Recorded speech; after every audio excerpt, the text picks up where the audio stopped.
Okay, so as promised in the last video, we are going to take a look at now transformations, not only the vertical and horizontal translations, but also vertical stretch and vertical compression. And it's a vertical stretch if A is greater than 1, and a vertical compression if A is less than 1. And if A is greater than 1, what actually happens, if this is the parent function, what actually happens if A is larger than 1 is it makes the absolute value function more narrow. It narrows it. If it's a vertical compression where A is between 0 and 1, then what that happens to do with it is that actually widens the graph. Okay? So the blue is the parent function, the red is the child function after the vertical stretch and vertical compression.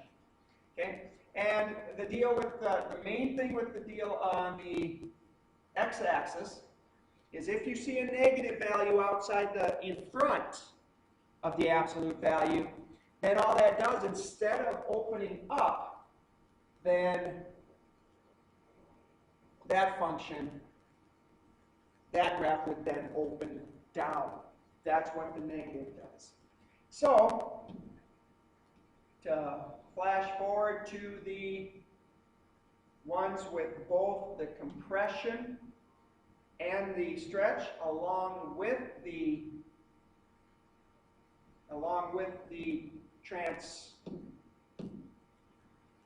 translations. So we're going to look at solving these. Okay, now the difference between these two is you'll notice that this is a vertical stretch because A is larger than 1. And it's also positive, so we know that this graph is still going to open up. Now at H, since that A is a negative value, that one now opens down. All right, so in graphing these,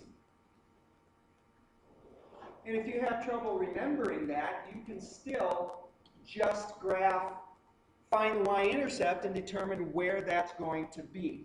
Now the vertex, remember the vertex in our parent function starts off at the origin. Minusing 2 means we move it to the right. It's inside the absolute value, so we're going to move it to the right 2, and then up 4. So moving it to the right 2, and then up 4 puts us right about here. Okay? And then if you can't remember whether this one opens up or down or not, go ahead and plug 0 in for x to find that y-intercept. Once you find that, you will see whether it opens up or down, because this is either the lowest point or the highest point, depending upon whether it opens up or down. So then in this case, we plug 0 in for x to find that y-intercept. 0 minus 2 is -2. Absolute value of that is 2, times 3 is 6, plus 4 is 10. Well, this is the point 2, 4, so 10 would be up here.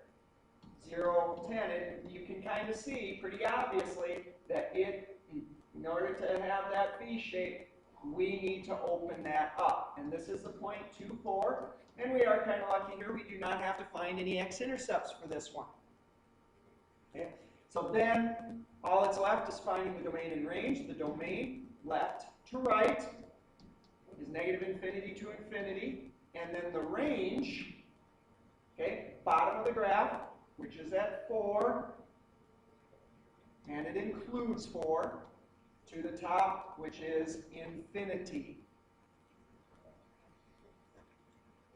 Now, with this one, first thing we want to do is find the vertex.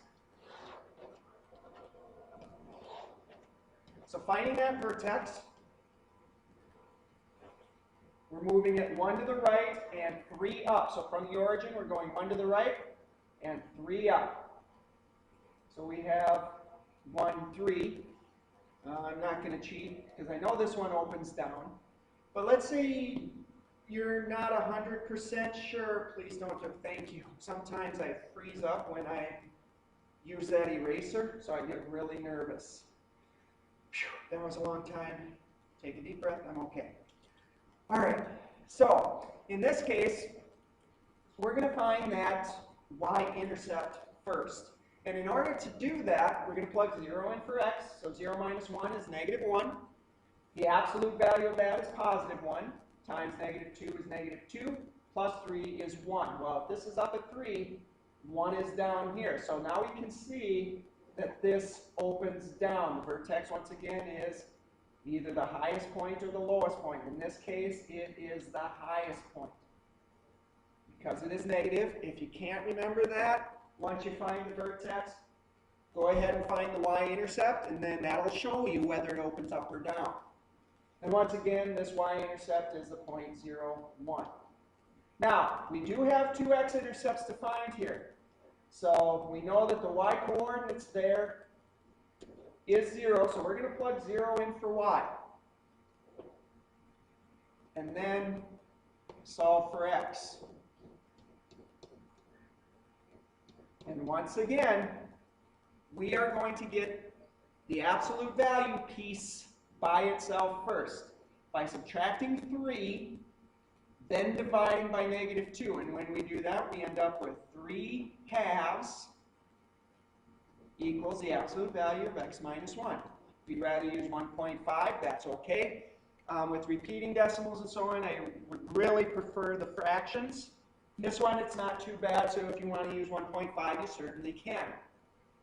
So now we want to know what two numbers are 1.5 units from 0. Well, there is one to the right, that's positive 1.5, and one to the left, which is negative 1.5.